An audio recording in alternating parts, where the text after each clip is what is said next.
Hello students, welcome to our YouTube channel. আজকে Bengali EC পেপারের যেটা ফার্স্ট সেমিস্টারে আছে পান্ডুলিপি বিষয়ক কিছু গুরুত্বপূর্ণ প্রশ্ন নিয়ে আজ আলোচনা করব। এখানে যে প্রশ্নগুলো আলোচনা করব সেটা পরীক্ষার জন্য খুবই ইম্পর্টেন্ট। তোমরা যাদের বেঙ্গলি সাবজেক্টটা মানে এসইসি পেপারে আছে এবং যাদের বেঙ্গলি অনার্স বা পাশে আছে এসইসি পেপারে আছে তাদের জন্য খুবই গুরুত্বপূর্ণ এই ভিডিওটা, এবং পরীক্ষায় আসার মতো সে কোশ্চেনগুলো তার উত্তর সহ আলোচনা করব। প্রথম কোশ্চেন হচ্ছে পাণ্ডুলিপির কিছু গুরুত্বপূর্ণ বৈশিষ্ট্য। এটা হচ্ছে মডিউল 1। মডিউল 1-এ আছে পাণ্ডুলিপির কিছু গুরুত্বপূর্ণ বৈশিষ্ট্য। পাণ্ডুলিপির গুরুত্বপূর্ণ বৈশিষ্ট্য এখানে টোটাল 6টা বৈশিষ্ট্য দেওয়া আছে। তোমাদের যেহেতু এটা 5 নম্বরের কোশ্চেন, তোমরা এখান থেকে পয়েন্ট করে দেওয়া আছে, পয়েন্টের মধ্যে তোমরা যে কোনো 5টা লিখতে পারো। ঠিক আছে। সেকেন্ড প্রশ্ন হচ্ছে গ্রন্থ পত্রিকার পঞ্জীকরণ বলতে কি বোঝো? গ্রন্থ পত্রিকার পঞ্জীকরণ বলতে বোঝায় পত্রিকার বিষয়বস্তু, লেখক, প্রকাশক, প্রকাশনার তারিখ এবং অন্যান্য প্রাসঙ্গিক তথ্যের একটি তালিকা যা সূচি তৈরি করা। এটি সাধারণত গ্রন্থাগার তথ্যকেন্দ্র ব্যবহৃত হয় যাতে গবেষকরা সহজেই প্রয়োজনীয় তথ্য খুঁজে পেতে পারেন। প্রথম এখানে 1 নম্বর পয়েন্টে দেওয়া আছে শিরোনাম, মানে একটা এক্সাম্পল দেওয়া আছে যে কিভাবে হবে। রবীন্দ্রনাথ ঠাকুরের গীতাঞ্জলি, লেখক রবীন্দ্রনাথ ঠাকুর, প্রকাশক বিশ্বভারতী, প্রকাশনার তারিখ 1910, আইএসবিএন নাম্বার, আর হচ্ছে বিষয়বস্তু কবিতা। এটা আছে 2 নম্বর প্রশ্ন। থার্ড কোশ্চেন, বাংলা যুক্তাক্ষর কি? যুক্তাক্ষর হলো এমন দুটি ব্যঞ্জনবর্ণকে একসঙ্গে যুক্ত করা, তবে উচ্চারণের সময় প্রথম ব্যঞ্জনবর্ণের সঙ্গে স্বরধ্বনি উচ্চারিত হয় না। অর্থাৎ দুটি বর্ণের প্রথমটিকে যদি হসন্ত থাকে তবে বানানের উভয়কে একত্রে লেখা হয়, প্রাপ্ত বর্ণটি যুক্তাক্ষর বলা হয়। যেমন এখানে এক্সাম্পল দেয়া আছে, যেমন ফলা বাংলা ভাষায় 6টি: ব ফলা, ম ফলা, র ফলা, দন্তান্ন ফলা, উঞ্জ ফলা, ল ফলা। যুক্তাক্ষরের রূপভেদ এখানে দুটো, একটা হচ্ছে অর্ধস্বরচ আর একটা স্বররূপ। এইগুলো প্রত্যেকটা এক্সাম্পল উদাহরণ সহ তোমাদের দিতে হবে। যুক্তাক্ষর কয় প্রকার দিতে হবে, আর বাংলার যুক্তাক্ষরের স্বচ্ছ, অর্ধস্বচ্ছ আর অনচ্ছ রূপ যেগুলো আছে সেইগুলো। অনচ্ছ রূপ অর্ধস্বচ্ছ আর স্বচ্ছ। অনস্বচ্ছ মানে কি? যে যুক্তাক্ষরগুলি মূল ব্যঞ্জনবর্ণ আদৌ চেনা যায় না, যেমন রেফ, রফলা। এইগুলি র আর উঞ্জয়ের অপর রূপ, তা সহজে বোঝা যায় না, এইগুলোকে সেই জন্য অস্পষ্ট বলা হয়। আচ্ছা, তার অস্পষ্ট রূপ। আর হচ্ছে অর্ধস্বচ্ছ রূপ কি? অর্ধস্বচ্ছ হলো সেই সব যুক্ত বর্ণ যার একটিতে অন্তত বোধগম্য থাকে, মানে একটা বোঝা যায় আর একটা হয়তো আরেকটা উপস্থিত যেটা থাকে সেটা বোঝা যায় না, যেমন পয় রফলা, কয় রেপ। এইগুলো স্বচ্ছ হচ্ছে কি? যেগুলো দুটোই স্পষ্টভাবে চেনা যায়, যেমন কয় ক, লয় ল, দয় ভ। এগুলো হচ্ছে দুটো বর্ণই পরস্পর মানে পরিষ্কারভাবে বোঝা যায়, সেটা হচ্ছে স্বচ্ছ বর্ণ। আচ্ছা, 4 নম্বর পয়েন্ট কি আছে?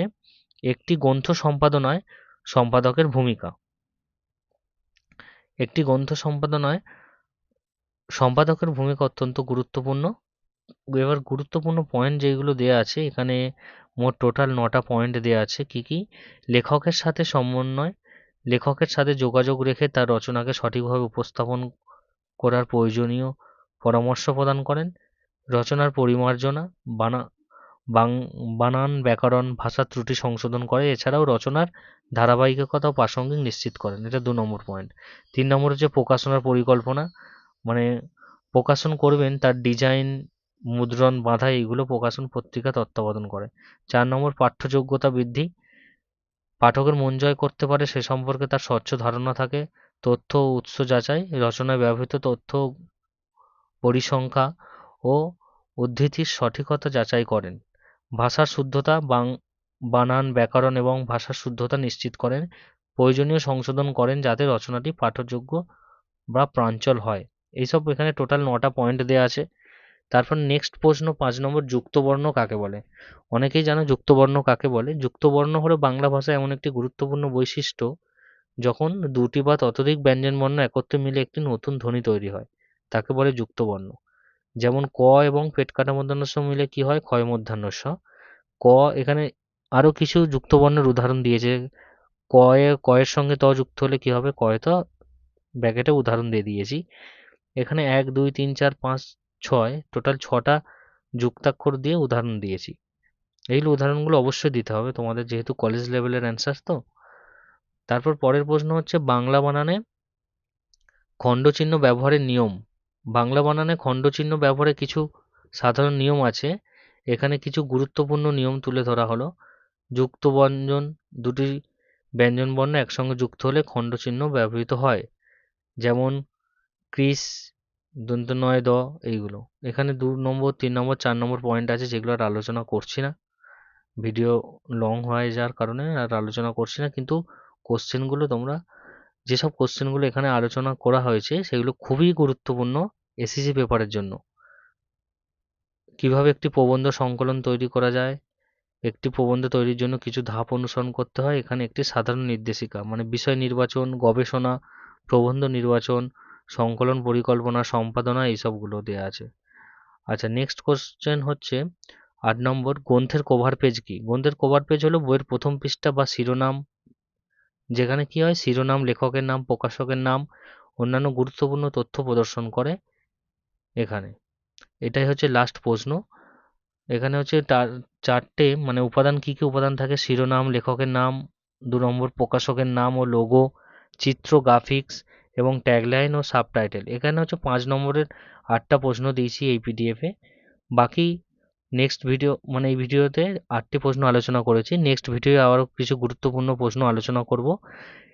এবার যেসব প্রশ্নগুলো আলোচনা করলাম সেগুলো পরীক্ষার জন্য খুবই ইম্পর্টেন্ট, এবং বিগত পরীক্ষায় এইগুলো খুবই ইম্পর্টেন্ট ছিল। এবার তোমাদের জন্য এবছরও খুব গুরুত্বপূর্ণ, যেহেতু সামনে পরীক্ষা আছে এসএসসি পেপার বেঙ্গলি। যারা ফার্স্ট সেমিস্টার, যারা বেঙ্গলি অনার্স আছো বা পাস আছো, বা ফার্স্ট ইয়ারেও যারা আছো, তাদের জন্য খুবই গুরুত্বপূর্ণ এই মডিউলটা। এছাড়া প্রত্যেকটি সাবজেক্টের গুরুত্বপূর্ণ সাজেশান উত্তর সহ পেতে অবশ্যই চ্যানেলটিকে সাবস্ক্রাইব করে রাখো। ধন্যবাদ।